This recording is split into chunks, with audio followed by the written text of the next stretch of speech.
বর্তমান যে ডিসি মহোদয় আছেন, আমরা দেখেছি তিনি নিরপেক্ষ একজন ডিসি মহোদয়।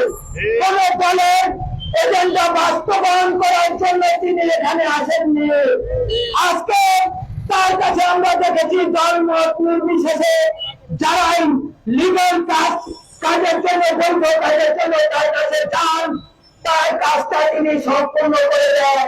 এই জন্য বিগত দুই ডিসি যেহেতু একটি দলের এজেন্ডা বাস্তবায়ন করেছে, আপনাদের সব সুযোগ সুবিধা দিয়েছে, এখন এই ডিসি মহোদয়ের কাছ থেকে কোন অবৈধ সুযোগ সুবিধা আপনারা পাচ্ছেন না বলেন আজকে এই ডিসি ভাগ খোঁজা শুরু করেছেন।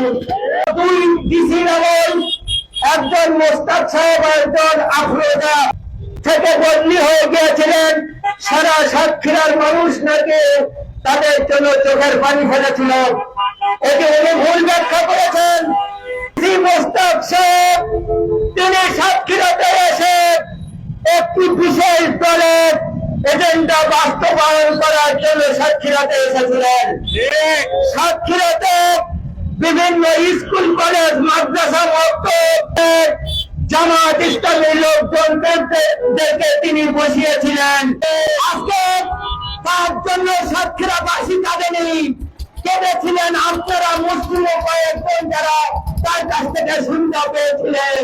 বিষয়ের আগে তিনি আফরোজা ম্যাডাম তিনি এসেছিলেন জাতীয় নির্বাচনে বিশেষ একটি দলের এজেন্ডা বাস্তবায়ন করার জন্য।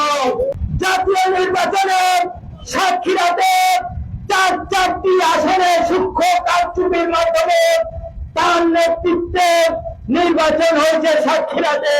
তার বদলি যখন হয়েছে সমস্ত সাতক্ষীরাবাসী হেসেছিল, কাঁদিনি। কেঁদেছে কারা?